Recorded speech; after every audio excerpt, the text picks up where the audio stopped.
The Laws of Ascension, Chapter 83, Love. Has there been any difficulty concerning your familiar? Calder asks as Nixfang leaves Lorik's soul. No, well, aside from feeding her, I'm starting to run out of meat. I'll need to head into the woods soon. Lorik replies, causing him to laugh lightly. On another note, how are you adjusting? You went from a 4th-tier lesser mage to a 10th-tier mage. Have you felt any kind of side effects from that sudden leap in level?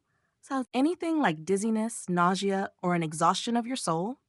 Headmaster Arlen asks while Nixfang looks around the training room. No, there haven't been any issues. If anything, I'm feeling better than ever. I feel like my body is much lighter than usual. Lorik replies, causing him to nod with a smile. Good, and don't forget about your academy tickets. You have enough to open any of the vaults here. Speaking of, here, the item you selected for your reward. Arlen says while reaching out.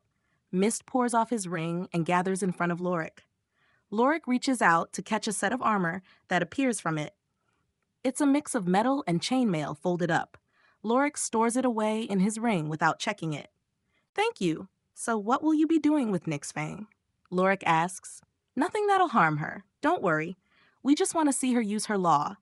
Basically, the same thing we did with you before. Calder replies while reaching out. He creates several of his flaming clones like before. He asks Nixfang to attack them with her law. She looks at Lorik, who nods before doing so. She creates ice spears to attack the clones. After about 20 minutes of this, Lorik realizes something. Do familiars not know spells? He asks as they take a break for Nixfang's soul power to recover. She had used up about 2/3 of it already. No, humans and demons are the only ones who learn spells. Monsters are more in tune with their laws, so they can manipulate them much more freely than us. The reason we learn spells is that the laws change to allow us to better use them. It's been theorized that with enough practice, we could use spells without a magic circle. Calder replies, yes, but it would take almost an entire lifetime to master the law to that degree. So while it's theoretically correct, it's never been proven in practice. Headmaster Arlen adds, a few minutes later, they start back up. Calder makes his clones fight back this time. Nixfang uses ice to attack them while using fire to defend. Ice spears tear the flaming clones apart. She creates walls of fire to deflect the fire clones' melee attacks. The clones that shoot fireballs at a distance soon regret it. Her fire walls absorb the fireballs before shooting them back at the clone. After an hour of testing like this, the two are satisfied. They got to see both the fire and ice sides of Nixfang's thermal fluxation law. Lorik returns to the dorm after leaving the training room. The sun is setting already as Lorik opens the door. Welcome back, Vera says as Lorik enters the kitchen. She's washing the dishes in the sink. Are Rowan and Sarah still here? Lorik asks, causing her to sigh. Rowan is, but Sarah stormed off. She replies, did something happen? Yeah, but I'm not sure what. The two of them were upstairs and talking while I was cleaning up dinner. I heard some shouting and stopped. I was debating whether I should go up and check or not when Sarah stormed downstairs. She just left with a huff without saying anything. Rowan hasn't come down, and I'm not sure if I should go up. Vera replies, causing Lorik to look over to the stairs. Why don't you go track down Sarah, and I'll check on Rowan, Lorik says, causing her to nod. She turns the sink off before drying her hands. She uses a small towel she took out of her ring since her fur is soaked and dripping. She leaves while still drying her hands. Lorik walks upstairs and knocks on the door to his and Rowan's room. There's no response, so he walks in. Rowan is lying on his bed, staring at the ceiling with a complicated look on his face. I heard there was shouting going on. Did anything happen between you and Sarah? Lorik asks while walking in, causing Rowan to chuckle. Way to beat around the bush, Rowan says while sitting up. But we just had an argument. An argument that resulted in her storming out of the house? Lorik asks, causing him to nod. Want to talk about it? I don't know. I'm not even sure why she was upset. We were just talking, and she brought up Rabbit. Rowan replies. Why'd she bring up Rabbit? Were you talking about the black market? Lorik asks, surprised. No, we were talking about our childhood. I joked about how we were almost always together. Then she just randomly brought up Rabbit, asking if I'd rather have been with her. I got confused, which apparently made her mad. Rowan replies, confusing Lorik. She just randomly asked if you'd rather have known Rabbit as a kid instead of her? Lorik asks, causing him to shake his head. No, there's more to it. It's just complicated. Rowan says with a sigh. Then explain it to me. I've been told that it's better to talk about these things instead of bottling them up. Lorik says, causing him to smile faintly. Do you believe that? Rowan asks. Nope, not at all. Now explain. Lorik says, causing him to start laughing. All right, but don't blame me if you get bored.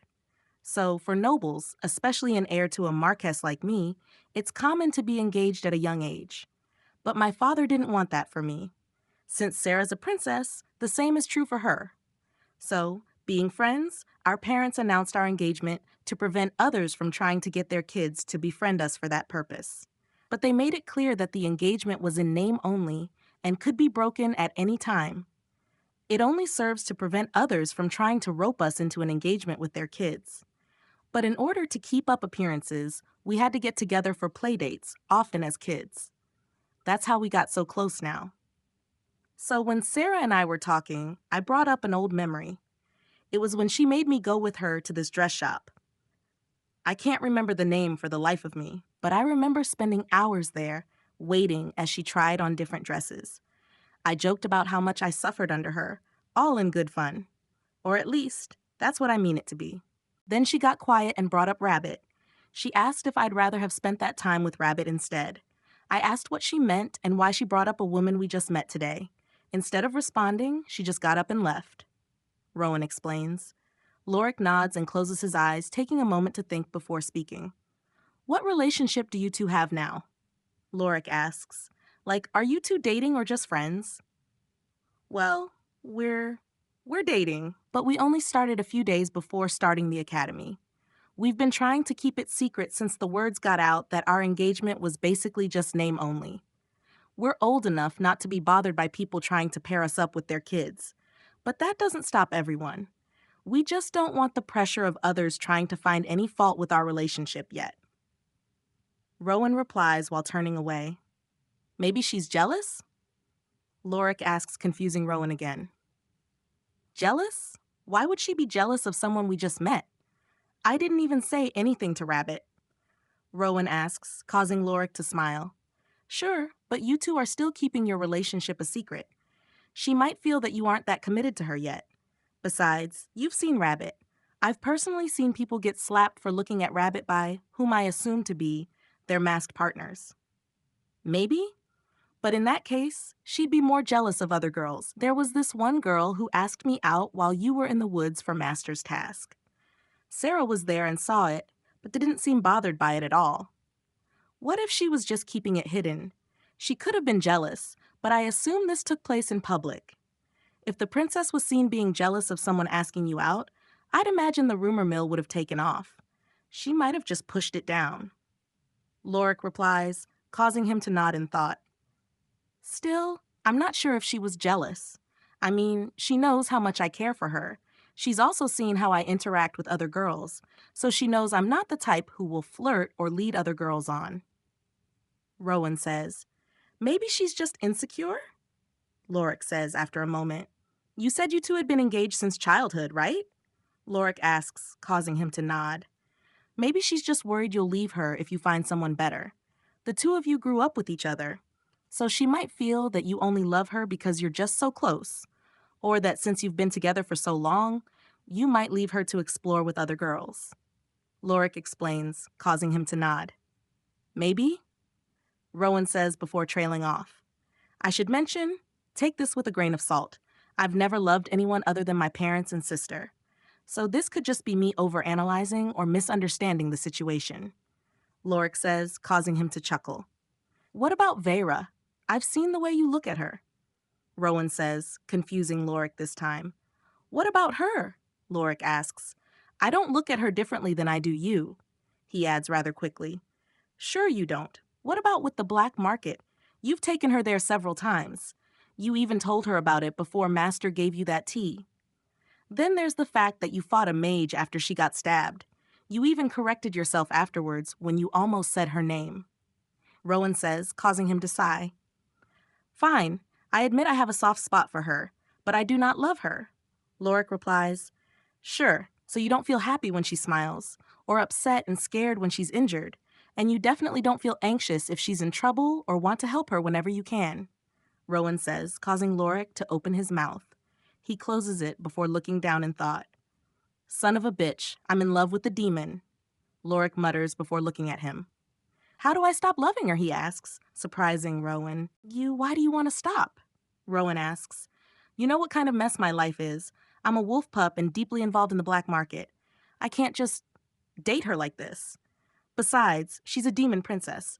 As things stand, I can't just up and leave. Lorik replies, causing him to sigh. Love rarely does what you want it to, so give up on falling out of love with her. Rowan says, let's just get back to your problem. Why was Sarah so mad at you? Lorik says, causing Rowan to smile and shake his head. Before he can reply, his communications bracelet vibrates.